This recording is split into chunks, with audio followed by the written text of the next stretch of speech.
Hello दोस्तों, आज बात करने वाला हूं मैं रीफाइल जीएसटी रिफंड। हाँ जी दोस्तों, अब आप जीएसटी रिफंड की एप्लीकेशन को रीफाइल कर सकते हैं अगर आप जीएसटी रिफंड निल फाइल कर देते हैं।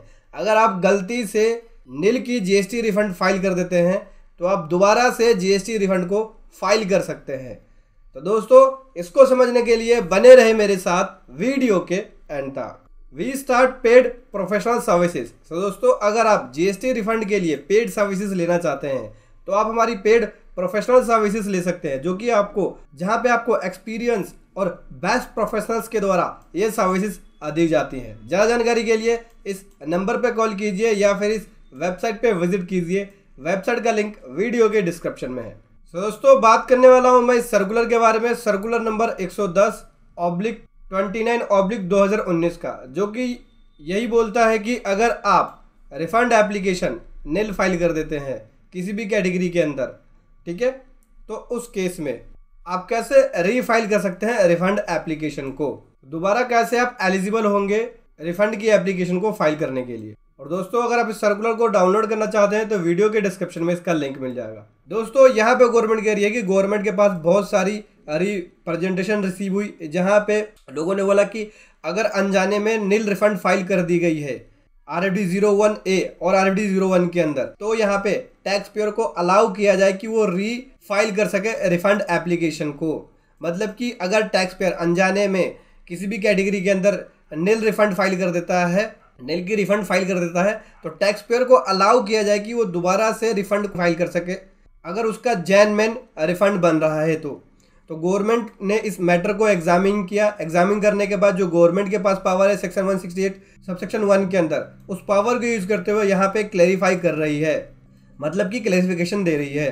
तो दोस्तों, बात करूँ सेकंड वाले पॉइंट में, यहाँ पे गवर्नमेंट बोल रही है कि रजिस्टर्ड पर्सन जब अपनी रिफंड को फाइल करता है RFD 01A या RFD 01 के अंदर कॉमन पोर्टल पे किसी पर्टिकुलर कैटेगरी के अंदर, तो उससे जब वो रिफंड एप्लीकेशन फाइल करता है कॉमन पोर्टल पे, तो एक पॉपअप आता है, मैसेज बॉक्स आता है, जिसके अंदर पूछता है कि क्या आपका रिफंड निल का रिफंड तो नहीं है, क्या आप पर्टिकुलर कैटेगरी के अंदर या पर्टिकुलर पीरियड के अंदर निल की रिफंड अप्लाई तो नहीं करना चाहते हैं। तो उस केस में अगर यस कर दोगे तो आपकी निल की रिफंड फाइल हो जाएगी। तो यहाँ पे गवर्नमेंट कह रही है कि उस केस में अगर टैक्स पेयर यस कर देता है तो निल की रिफंड फाइल हो जाती है उस पर्टिकुलर कैटेगरी और पर्टिकुलर पीरियड के अंदर।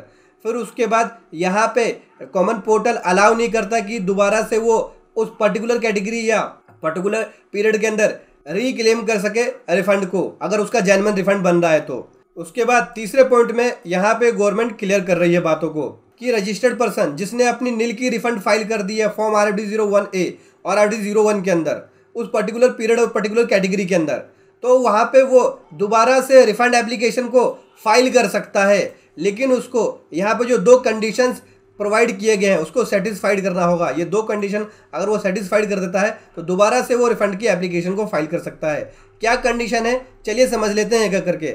सबसे पहला कंडीशन ये है कि रजिस्टर्ड पर्सन ने निल की रिफंड फाइल करी हो RFD 01A या RFD 01 के अंदर उस पर्टिकुलर कैटेगरी और पर्टिकुलर पीरियड के लिए, ठीक है।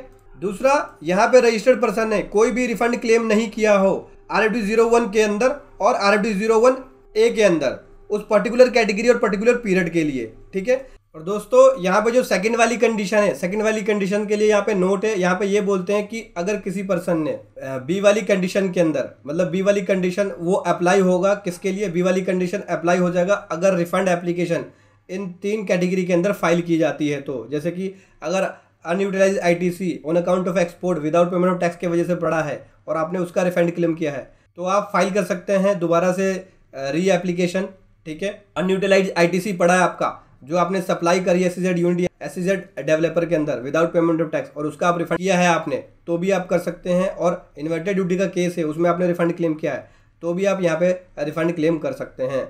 अब यहाँ बात करते हैं चौथे पॉइंट में। चौथे पॉइंट में यहाँ पे गवर्नमेंट क्या बोलती है। तो दोस्तों, यहाँ पे चौथे पॉइंट में गवर्नमेंट बोलती है कि रजिस्टर्ड पर्सन अगर अब जो कंडीशंस बताई हैं उस कंडीशंस को सेटिस्फाइड कर देता है तो वो दोबारा से रिफंड एप्लीकेशन को फाइल कर सकता है। किस कैटेगरी के अंदर, एनी अदर कैटेगरी के अंदर रिफंड को फाइल कर सकता है। अगर उसने सेम पीरियड के लिए कर दी है, निल की रिफंड फाइल कर दी है, तो उस केस में एनी अदर कैटेगरी के अंदर जाके फिर से वो रिफंड एप्लीकेशन फाइल कर सकता है। वही सेम पीरियड उसको सेलेक्ट करना होगा और जो डॉक्यूमेंट उस कैटेगरी के अंदर लगने थे जिसका उसने नील की रिफंड फाइल करी है, वही सेम डॉक्यूमेंट उसके अंदर लगा सकता है। और अगर उसने नील की रिफंड फाइल कर दी है तो उसकी अटैचमेंट भी साथ में सपोर्टिंग डॉक्यूमेंट में लगा सकता है।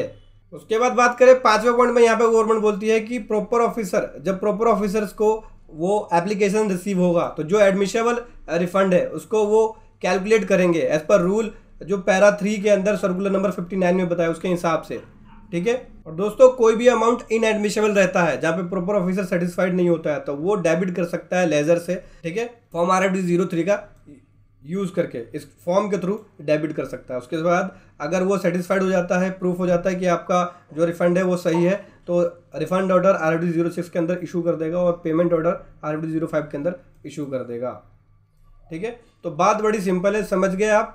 मैं आपको बता देता हूँ, एग्जाम्पल के थ्रू समझते हैं। देखो दोस्तों, मान के चलिए कि आपका रिफंड बनता है, मान के चलिए कि आपका रिफंड इन्वर्टेड ड्यूटी स्ट्रक्चर के अंदर बनता है और आप गलती से या अनजाने में नील की रिफंड फाइल कर देते हैं, तो उस केस में आपके पास ऑप्शन होता है कि आप एनी अदर, देख सकते हैं यहाँ पे ऑप्शन है any other reason, any other reason के अंदर फिर से रिफंड एप्लीकेशन को फाइल कर सकते हैं। और जो गलती आपने ऊपर करी है वो गलती नीचे ना करके, मतलब जो आपने नील की रिफंड ऊपर फाइल कर दी है उसको आप एनी अदर के अंदर फाइल कर सकते हैं। और जो डॉक्यूमेंट इन्वर्टेड ड्यूटी स्ट्रक्चर के अंदर सपोर्टिंग डॉक्यूमेंट लगने हैं, जो आपका रिफंड इन्वर्टेड ड्यूटी स्ट्रक्चर के अंदर जिसकी वजह से बना है वही सेम रिफंड रीजन के अंदर कर सकते हैं फाइल। तो घबराने वाली बात नहीं है, अगर आप नील की रिफंड फाइल कर देते हो तो एनी अदर मोड में जाके आप रिफंड की एप्लीकेशन को फाइल कर सकते हैं। लेकिन यहाँ पे 2 कंडीशन है। पहली कंडीशन ये है कि आप नील की रिफंड आपकी फाइल होनी चाहिए। दूसरा कंडीशन ये है कि आपने उस पीरियड के अंदर सेम कैटेगरी में पहले रिफंड नहीं क्लेम किया है, सेम पीरियड के अंदर सेम कैटेगरी में रिफंड क्लेम नहीं किया होना चाहिए। 2 कंडीशन है, दोनों कंडीशन अगर सेटिस्फाइड हो जाता है तब आप यहाँ पे एनी अदर के अंदर जाके दोबारा से नील की रिफंड को फाइल कर सकते हैं। तो ये था एक कमाल का कंटेंट जो मैं आपके सामने लेकर आया। वीडियो कैसी लगी जरूर बताएं। Thank you so much. जय हिंद, वंदे मातरम।